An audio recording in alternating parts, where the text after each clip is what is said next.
الله أكبر الله أكبر الله أكبر الله أكبر الله أكبر الله أكبر الله أكبر الله أكبر الله أكبر الله أكبر كبيرا والحمد لله كثيرا وسبحان الله بكرة وأصيلا لا إله إلا الله الله أكبر الله أكبر ولله الحمد الحمد لله الحمد لله الذي كتب على المؤمنين الصيام في شهر رمضان وأنزل فيه القرآن هدى للناس وبينات من الهدى والفرقان أشهد أن لا إله إلا الله وحده لا شريك له وأشهد أن محمدا عبده ورسوله اللهم صل على محمد اللهم صل وسلم على سيدنا محمد وعلى آله وأصحابه أجمعين أما بعد فيا معاشر المسلمين رحمكم الله أوصيكم وإياي بتقوى الله قال الله تعالى في القرآن العظيم بسم الله الرحمن الرحيم يا أيها الذين آمنوا اتقوا الله حق تقاته ولا تموتن إلا وأنتم مسلمون الله أكبر الله أكبر الله أكبر ولله الحمد. Jemaah salat Idul Fitri yang dimuliakan Allah, diberkahi Allah Subhanahu wa taala. Pada kesempatan yang baik penuh berkah ini, mari kita tertunduk sejenak, hati kita paling tidak bersyukur kepada Allah Subhanahu wa taala. Kita masih diizinkan Allah untuk hadir tempat ini mendengarkan khutbah dan salat jamaah Idul Fitri. Ini bukan suatu kebetulan melainkan izin. Banyak di antara kita yang tidak dapat melaksanakan ini karena ada saja halangan, sakit perut, susah, di penjara dan sebagainya. Semua ini harus kita patut syukuri. Hadirin, syukur kepada Allah. Hamdan wa syukran lillah. Salawat kepada Rasulullah manusia agung, junjungan kita Muhammad sallallahu alaihi wasallam. Dengan salawat mudah-mudahan kita dalam kebaikan hingga akhir nanti. Adapun judul khutbah Idul Fitri kali ini adalah selalulah ingat, selalu kenang, selalu berzikir kepada Allah di tiap kesempatan, tiap waktu ada waktu luang. Dengan perkataan, dengan perbuatan, dengan perasaan tingkah laku, insya Allah, Allah pasti akan mengenangmu. Allah akan mengingatmu, Bapak dan Ibu sekalian yang dirahmati Allah. Dalam khutbah yang penuh singkat ini, kalau kami sempat akan bahas semuanya itu, tapi kalau tidak sempat kami ringkas-ringkas saja, mohon maaf. Ramadan telah berlalu, begitu banyak kenangan indah kita lalui. Kita beramal pada saat Ramadan. Kini telah tiba 1 Syawal, bukan lagi Ramadan, tapi ingatan kita untuk berbuat baik banyak sekali. Membaca Quran, bersalawat, bersedekah, berinfak, salat tahajud, salat tarawih, berbakti, bersilaturahim, beriktikaf dan sebagainya. Pada kali ini kami akan menyampaikan beberapa hal selain pandang, hanya ingin mengingatkan untuk motivasi, penggerak, pendorong Bapak Ibu untuk tidak meninggalkan amalan-amalan yang telah diperbuat selama Ramadan ini. Salah satunya membaca Al-Quran, qiraatil Quran. Bapak Ibu hadirin jemaah sekalian dimuliakan Allah, Allahu Akbar, Allahu Akbar, Allahu Akbar. Kalau kita jalan pagi, siang dan sore, melewati rumah-rumah kaum muslimin, dilanggar di mushola, di masjid, sendiri-sendiri maupun berjemaah, mereka membaca Al-Quran. Jemaah sekalian yang dimuliakan Allah Subhanahu wa taala, Al-Quran bukan kitab biasa.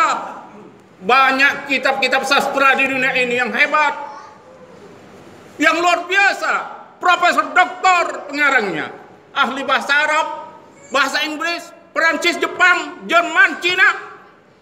Adakah kitab-kitab itu dibaca 3-4 kali tidak bosan? Tentu bosan. Lain dengan Al-Quran mukjizat.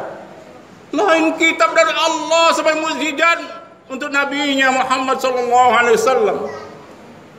Baca saja Al-Fatihah. Adakah orang yang berkata, aku bosan telah membaca Al-Fatihah, kulhu, udahlah berhenti, 1000 kali aku sudah membaca. Adakah terasa di Bapak Ibu? Tidak. Artinya ini adalah suatu hal kitab luar biasa. Dengan izin Allah akan menolong Bapak dan Ibu pada saat susah maupun senang. Hadirin yang insya Allah dimuliakan Allah Subhanahu wa Ta'ala, dalam Al-Quran atau hadis, Al-Quran rasanya, bacalah apa yang telah diwahyukan diturunkan kepada Nabi Muhammad SAW. Baca, kenapa umat Islam tidak mau membaca? Baca terus. Hadirin yang dimuliakan Allah Subhanahu wa Ta'ala, bukan sembarang kitab yang diturunkan, penuh makna, penuh manfaat, penuh syafaat pertolongan. Bacalah nanti di dunia dan di akhirat ketika Bapak dan Ibu sulit, tanpa terasa Allah akan mengizinkan Al-Quran menolong Bapak dan Ibu. Ketika Bapak dan Ibu membaca Al-Quran, oh ini dia petunjuknya, oh ini dia pertolongannya. Atau setelah Bapak dan Ibu membaca Al-Quran, ada saja Allah mengirim orang-orang, teman, lawan, kawan, siapapun untuk menolong, memberitahu bahwa kesulitanmu ini selesaikan begini. Percayalah Bapak dan Ibu. Hal yang kedua, membaca Al-Quran itu membuat hati tenang. Tanya dengan orang-orang yang membaca Al-Quran, apakah mereka gelisah? Apakah mereka susah? Tidak. Mereka tenang, nyaman, bahagia. Paling tidak waktu itu. Syukur-syukur setelah mereka keluar dari membaca Al-Quran, ikut tenang, bahagia, damai. Ini telah dijanjikan oleh Nabi besar Muhammad SAW melalui istrinya Aisyah. Orang-orang yang membaca Al-Quran dengan mahir, Allah akan menurunkan para malaikat, begitu banyak malaikat untuk menolongnya, mengitarinya, melingkupinya, mendengarkannya, memohon ampun dan mendoakan orang itu. Ini Nabi, Bapak dan Ibu. Jangan tinggalkan baca Al-Quran. Zaman dahulu, pada zaman Rasulullah masih hidup, ada seorang sahabat, saya lupa namanya, Hurair mungkin. Malam-malam dia akan membaca Al-Quran di depan beranda rumahnya. Ketika dia baru membaca, dia punya kuda-kuda, kudanya meringkih. Ketakutan seperti melihat makhluk yang tidak kelihatan. Karena kudanya meringkih, dia berhenti. Berhenti pula kudanya meringkih. Lalu dilanjutkannya membaca Quran. Kudanya lagi berbunyi, meringkih lagi. 3 kali dia lakukan, berhenti katanya. Dia melihat ke langit. Dilihatnya mendung, awan, gelap malam itu. Dia pun ikut takut, bingung juga. Tidak jadi dia membaca Al-Quran. Besoknya dia menjumpai Rasulullah Muhammad SAW, junjungan kitab, junjungan beliau. Ya Rasul, diceritakan bahwa semalam begini-begini. Apa jawaban Rasul? Hai sahabatku, andai kata engkau lanjutkan saja membaca Al-Quran, malaikat begitu banyak telah siap untuk turun mendengarkanmu dan mendoakanmu. Nabi bicara ini Bapak dan Ibu. Ketika malaikat turun, hati basyirahmu, penglihatan dalammu akan bisa melihat malaikat turun, dan orang-orang sekitar pun akan bisa melihat. Siapa lagi yang akan kita percaya kalau tidak Rasul bicara begini? Allahu Akbar, Allahu Akbar, Allahu Akbar, walillahil hamd. Jemaah salat Aid yang dimuliakan Allah.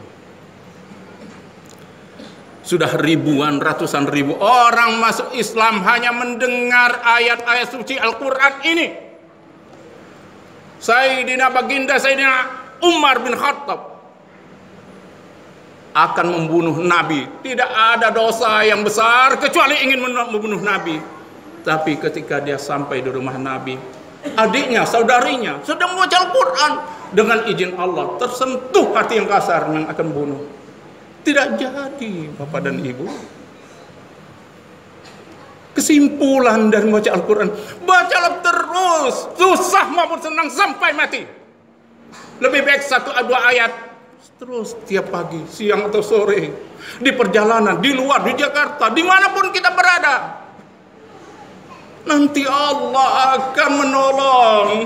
Ini omongan, ini ayat Al-Quran, ayat dari Allah, bukan ayat-ayat orang biasa.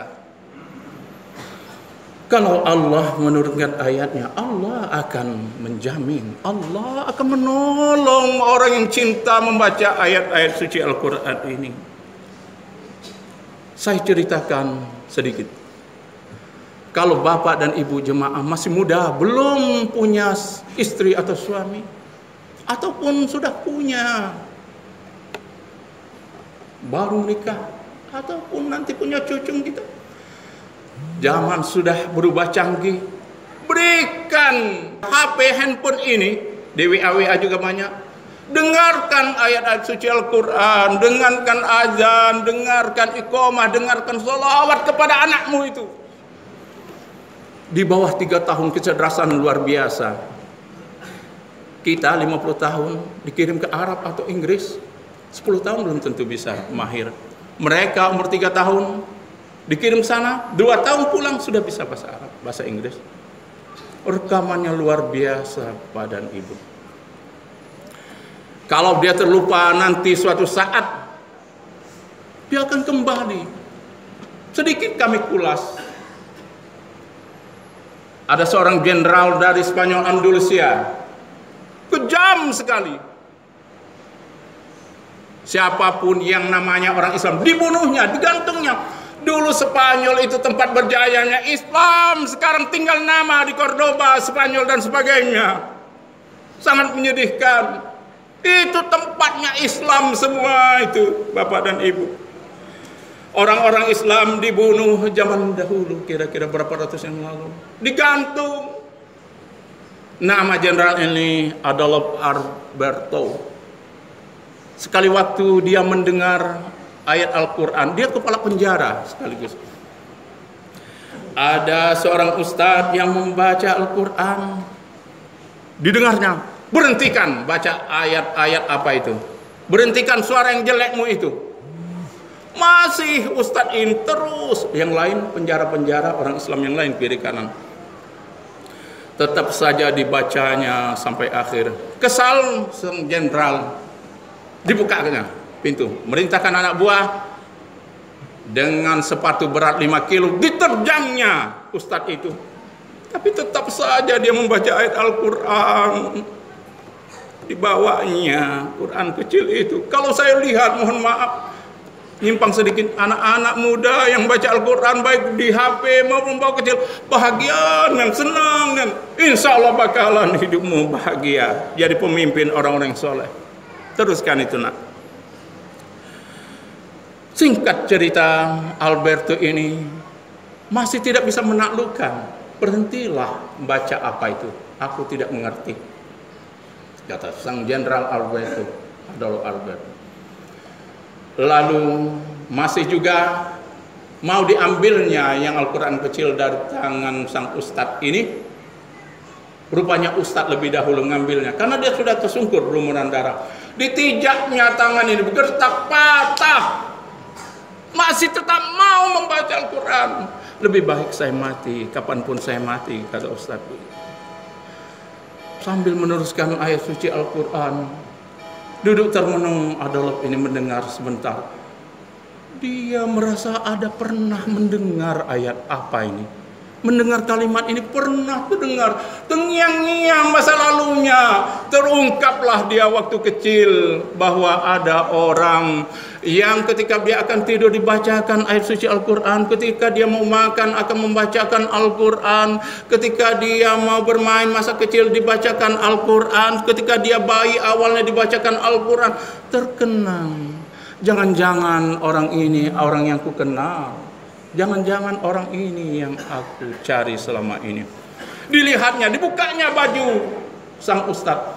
Ada tanda memang bahwa itu yang akan dibunuhnya adalah seorang bapaknya yang selama 40 hari dicari-carinya. Alhamdulillah bapaknya belum meninggal. Sama masih sempat dalam keadaan mengatur nafas, ajal akan menjemput. Menyesal sang Jenderal Adolf Roberto, Bapak mohon maaf, terkenang masa lalu. Inilah masa lalu, rekaman ini.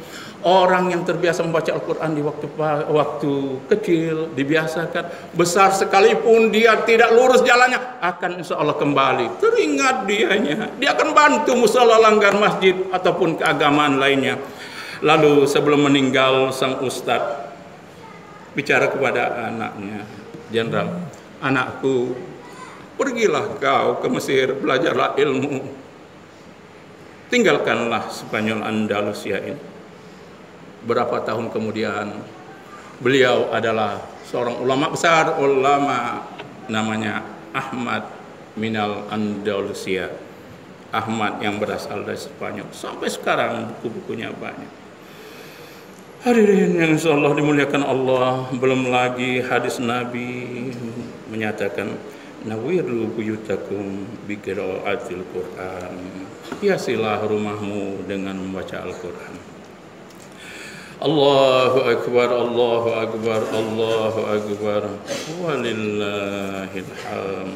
Kita tinggalkan manfaat membaca Quran yang kita sering lakukan di bulan Ramadan. Jangan tinggalkan nanti Al-Quran kalau bisa bicara menangis. Ngapa kau tinggal? Kenapa kau tinggalkan aku?